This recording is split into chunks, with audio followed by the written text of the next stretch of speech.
Hermanos queridos, los saludamos en el nombre del Señor Jesucristo, el Ministerio Poder de Dios de lo Alto, Piura. Un día como hoy, un servicio dominical lo vamos a realizar desde las casas y oro al Señor para que sea el Espíritu Santo que nos guíe a entender la voluntad de Dios y hoy a través de este mensaje podamos entender la voz de Dios. Nuestro tema estará basado en Oseas, todo el capítulo 2, y también tendremos como referencia algún otro versículo bíblico. El título de este mensaje le he puesto Transformando el Corazón. Oseas capítulo 1. Dice las escrituras de esta manera: palabra de Jehová que vino Oseas, hijo de Beri, en días de Usías, Jotán, Acaz, Ezequías, reyes de Judá, en días de Jeroboam, hijos de Joab, rey de Israel. El contexto religioso y político era que Oseas estuvo durante 20 años, Dios lo levantó durante 20 años en estos gobernantes que se mencionan en el capítulo 1. Pero para poder entender este contexto les voy a dar algunos datos importantes que nos van a ayudar a desarrollar el tema. Menciona que había un rey Usías, y el rey Usías se menciona en 2 de Crónicas capítulo 26. Dice las escrituras que este rey hizo lo correcto delante de Jehová, pero con el tiempo, como Dios lo prosperó, su corazón se envaneció y quemó incienso en lugares altos, y más allá también de eso, ofreció sacrificios en lugar de los sacerdotes, y le salió lepra. También menciona a Jotán. Jotán lo vamos a ver en 2 de Reyes, capítulo 15, versículo 34. Y la Biblia nos menciona que él al inicio hizo lo recto delante de Jehová, pero también presentó incienso en lugares altos. Mencionan las escrituras otro rey que fue Acaz. Esto está en 2 de Reyes, capítulo 16. Este rey no hizo lo recto delante de Dios. Dice las escrituras que pasó a su hijo por fuego y también quemó incienso en lugares altos. Menciona al rey Ezequías y está en 2 de Reyes capítulo 18. La Biblia menciona que él sí hizo lo recto delante de Dios, fue un rey justo. Menciona en la última parte Jeroboam, hijo de Joás, rey de Israel. Jeroboam fue un rey muy malo y no hizo lo bueno delante de Dios. Como vemos, han sido varios reyes con una tendencia de idolatría, con una tendencia en el que el corazón se envanecía, y como ellos eran las grandes autoridades, probablemente el pueblo los seguía. El pueblo los seguía y no entendía que tenían que amar y obedecer a Dios. En este contexto es que Oseas va a recibir una palabra profética de parte de Dios. ¿Quién era Oseas? Oseas era un profeta menor. Oseas, Dios recibió un mandamiento de parte de Dios y Dios le ordenó que se casara con una prostituta que pertenecía al templo de Baal. Cuando Dios le ordena esto, él obedece, y en este matrimonio que él tiene 3 hijos, ¿no? Jezreel, Ruana y Am, ¿no? ¿Qué es lo que representaba? Porque en el capítulo 2 necesitamos estas características para poder armar nuestro mensaje. En el capítulo 2, del verso 1 al verso 6, me gustaría que lo vamos a leer en este momento, pero te introduzco. Está hablando de un matrimonio y donde el marido es Jehová y la esposa es la nación de Israel, que era una nación infiel. ¿Y quiénes representaban los hijos? Los hijos representaban al pueblo de Israel. Leamos Oseas capítulo 2, versículo 1 al 6. Decid a vuestros hermanos, Ami, y a vuestras hermanas, Ruana, contended con vuestra madre, contended porque ella no es mi mujer, ni yo su marido. Aparte pues sus fornicaciones de su rostro y sus adulterios de entre sus pechos, no sea que yo la despoje y la desnude y la ponga como el día en que nació, la haga como un desierto, la deje como tierra seca y la mate de sed. Ni tendré misericordia de sus hijos, porque son hijos de prostitución. porque su madre se prostituyó, la que dio a luz se deshonró, porque dijo, iré tras mis amantes que me dan pan, mi agua, mi lana, mi lino, mi aceite y mi bebida. Por tanto, he aquí, yo rodearé de espinos su camino y cercaré con seto y no hallará sus caminos. Lo que está haciendo aquí Dios es que está poniendo una traba. Dios está poniendo una traba en todo lo que ella hace. Está cerrándole las puertas. Y es importante que nosotros entendamos, queridos hermanos, amigos, entendamos el contexto general de la Biblia.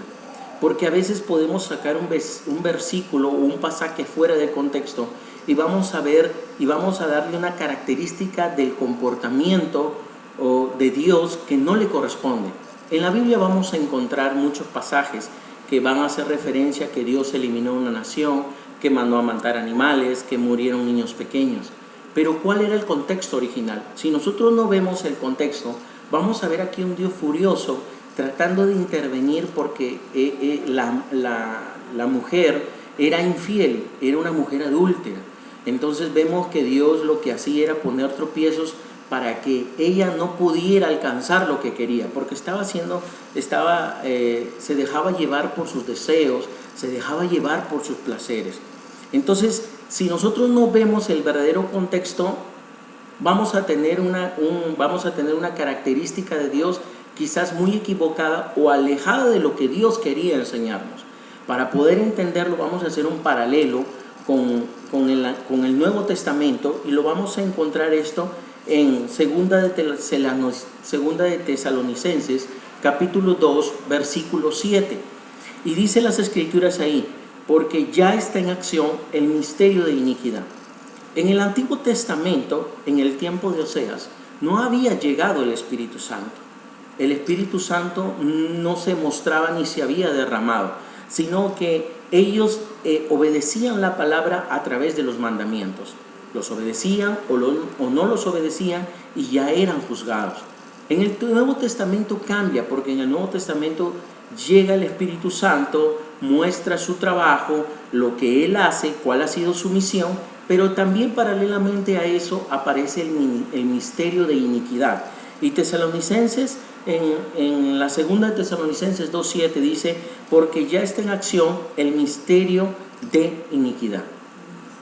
También vamos a ver en segunda de Corintios, capítulo 4, versículo 4, que dice, en los cuales el Dios de este siglo cegó el entendimiento de los incrédulos para que no les resplandezca la luz del evangelio de la gloria de Cristo.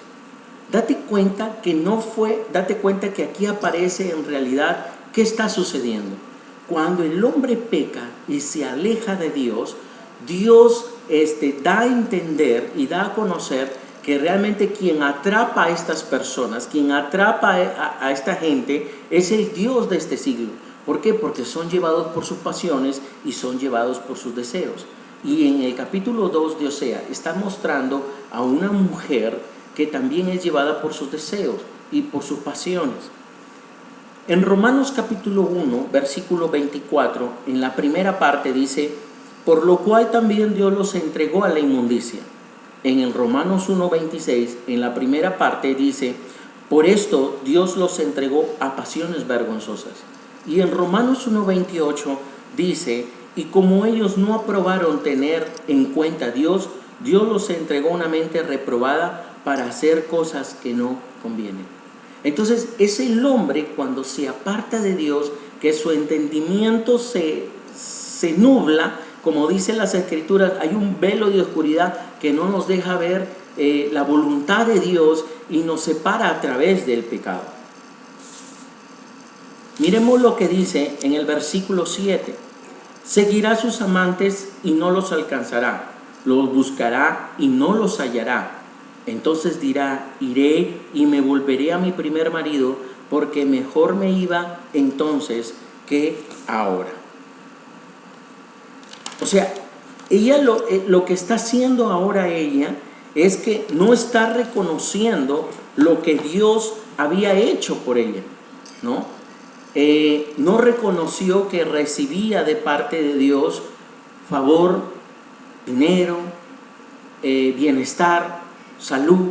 Entonces no entendía el amor que Dios tenía para con ella, ¿no? Sino que se dejaba llevar por sus pasiones, por sus deleites, y su corazón se vuelve tan insensato que no reconoce de dónde venía lo que Dios le proveía.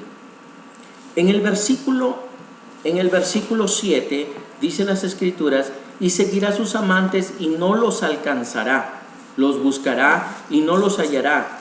Entonces dirá: iré y me volveré a mi primer marido, porque mejor me iba entonces que ahora. Verso 8. Y ella no reconoció que yo le daba el trigo, el vino, el aceite, y que le multiplicaba la plata y el oro que ofrecían a Baal. Versículo 9. Por tanto, yo volveré y tomaré mi trigo a mi tiempo y su sazón, y quitaré mi lana y mi lino que había dado para cubrir su desnudez. Versículo 10. Y ahora descubriré yo su locura delante de sus ojos, de sus amantes, y nadie la librará de mi mano. Haré cesar todo su gozo, sus fiestas, sus lunas nuevas, sus días de reposo y todas sus festividades. Hace unos días atrás me encontraba con un hermano y podíamos sacar una deducción: qué es lo que estaba sucediendo en momentos antes de esta pandemia en Europa. Habían países en los que las iglesias cristianas había una ausencia muy grande. Iglesias que tenían templos muy bonitos, unas estructuras enormes, áreas de tamaño grande, pero no había creyentes en las iglesias. ¿Por qué? Porque estaba sucediendo lo que sucedía aquí y Dios hablaba en Oseas. Pero hoy, cuando se vienen estos tiempos difíciles, como por ejemplo podemos hablar de España, sus ciudadanos, entre las ventanas de su casa, entre las puertas de sus autos, tú vas a ver que están entonando canciones delante de Dios. Vas a ver que están llamando al nombre de Dios por misericordia, por verdad, por justicia, para que Dios frene todo esto que está sucediendo. Y me hace recordar lo que dice el versículo 11: y haré cesar todo su gozo, sus fiestas, sus lunas nuevas y sus días de reposo y todas sus festividades. Es lo que Dios está haciendo por la dureza del corazón, porque como el corazón se endureció, dice que Dios los ha entregado a sus propias pasiones, y la persona no va a poder reaccionar si es que todo lo que está haciendo no le es cercado. Hoy Dios nos está poniendo en nuestros hogares, ¿para qué? Para que nosotros podamos reconocer quién Él es. Mira lo que dice el versículo 13: y castigaré por los días en que incensaba los Baales, y se adornaba de sus arcillos y de sus joyeles, y se iba tras sus amantes, y se olvidaba de mí, dice Jehová.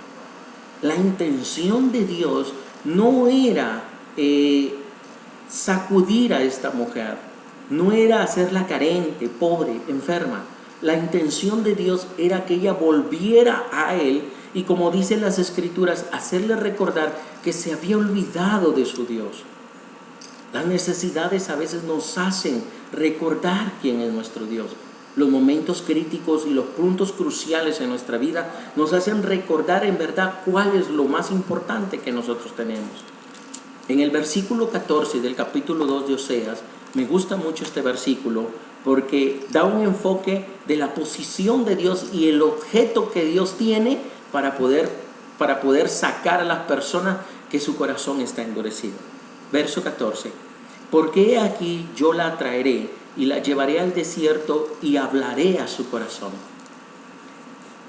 En el desierto uno no va a encontrar nada. En el desierto es probable que la cantidad de agua que puedas tú tomar es casi muy baja.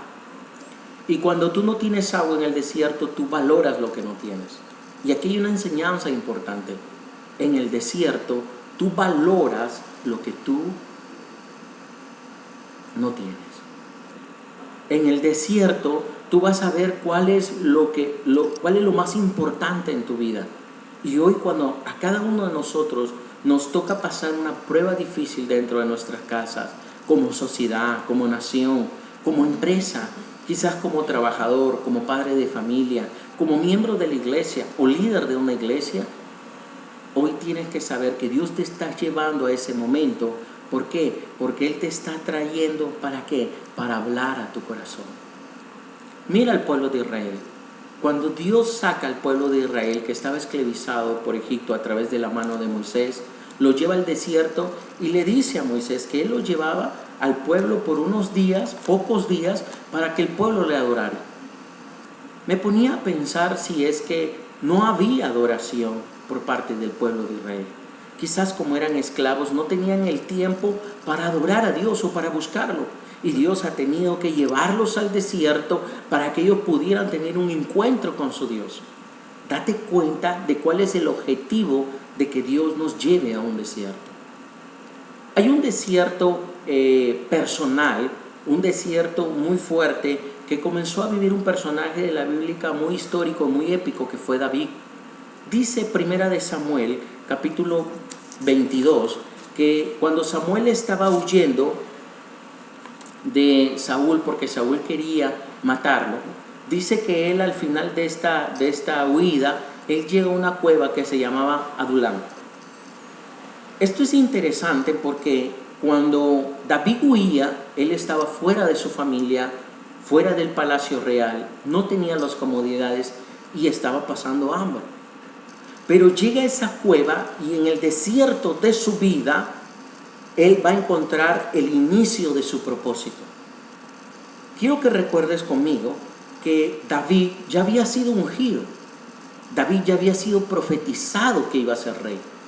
Y los que estaban a su alrededor lo conocían. Y en el versículo 22 de Samuel, en el versículo 1, habla de la cueva de Adulam. Pero en el versículo 2 dice lo siguiente, de Primera de Samuel, capítulo 22, verso 2. Y se juntaron con él todos los afligidos y todos los que estaban endeudados y todos los que se hallaban en amargura de espíritu, y fue hecho jefe de ellos y tuvo consigo como 400 hombres. Dios había prometido un reinado para él, pero no había empezado. Fue en el desierto, fue en la circunstancia más difícil, en la circunstancia en que David podía perder su vida, en que Dios comienza a mostrarle el propósito y lo comienza a levantar como un líder. No tenía un ejército y ya Dios le colocaba 400 personas. No tenía familia, pero dice el versículo, dice en estos primeros versículos que sus familiares fueron en búsqueda de él. Y Dios comenzó a organizar todo para que él pudiera desarrollar su propósito. Mira lo que traen los desiertos. Los desiertos son buenos. Los desiertos van a traer un propósito hacia nuestra vida. Los desiertos nos van a hacer conocer cuál es lo que más importa en nuestra vida. Muchos de nosotros tenemos ropa que todavía no hemos usado. Y quizás tenemos ropa que quisiéramos usar, pero no podemos hacerlo. Y hoy ya no es importante. Algunos teníamos costumbres como salir a comer fin de semana con la familia, pero hoy ya no eso es importante. Entonces el desierto trae a conocer cuál es lo más importante. A valorar que tú vas a valorar las cosas cuando no las tienes. Y eso es lo que Dios estaba haciendo con esta mujer. Y es lo que Dios estaba enseñándole al pueblo a través del profeta Oseas. De poder reconocer que a veces tenemos que ser llevados al desierto para que Dios pueda hablar a nuestro corazón, porque el corazón del hombre se encuentra endurecido y está duro. Mira, sigamos leyendo el versículo 17. Porque quitaré de su boca a los nombres, ¿de quién? De los Baales, dice. Y nunca más mencionaré sus nombres. En aquel tiempo haré mi pacto. Dice, y nunca más mencionarán sus nombres. El desierto, lo que hace el desierto es que circuncida tu corazón.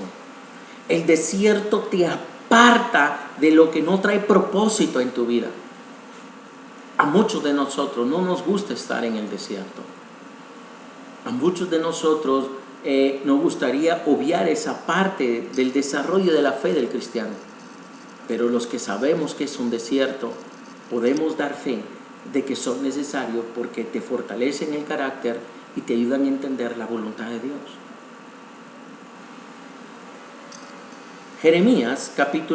Deuteronomio capítulo 10, verso 16 y verso 21 al 21.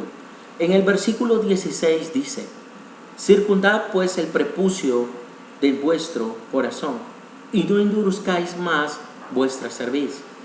En el verso 19: amaréis pues al extranjero, porque extranjeros fuisteis en la tierra de Egipto. En el versículo 20 dice: a Jehová tu Dios temerás, a Él solo servirás y a Él seguirás. Y en el versículo 21, en la primera parte, dice: Jehová es objeto de alabanza. Mira el propósito de un desierto: circuncida un corazón y te atrae a Dios. Las circunstancias que hoy como nación vivimos, como familia, donde cada uno de nosotros conoce la situación en la que hoy estamos, nos hace pensar que Dios nos lleva a estos momentos porque quiere que reconozcamos que todo lo que hemos tenido hasta ahora ha venido de parte de Él. Yo doy gracias a Dios porque quizás tú has permanecido fiel y hoy esta palabra habla a tu corazón y te digo que permanezcas en esa fidelidad. Pero quizás hay un buen paquete de personas que hoy nos están viendo y saben que se apartaron de su Creador y que no tomaron en cuenta lo importante y que su corazón se engrosó mucho. Pero Dios ha tenido que llevarnos a un desierto para que a través de ese desierto nuestro corazón sea circuncidado. Dios quiere circuncidar el corazón porque a través de eso vamos a encontrar su voluntad. Ve lo que dice Jeremías capítulo 31, del versículo 31 al 34. He aquí vienen días, dice Jehová, en los cuales haré un nuevo pacto con la casa de Israel y con la casa de Judá.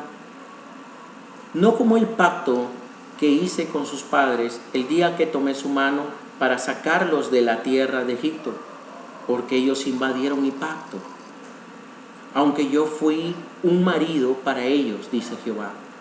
Pero este es el pacto que haré con la casa de Israel después de aquellos días, dice Jehová.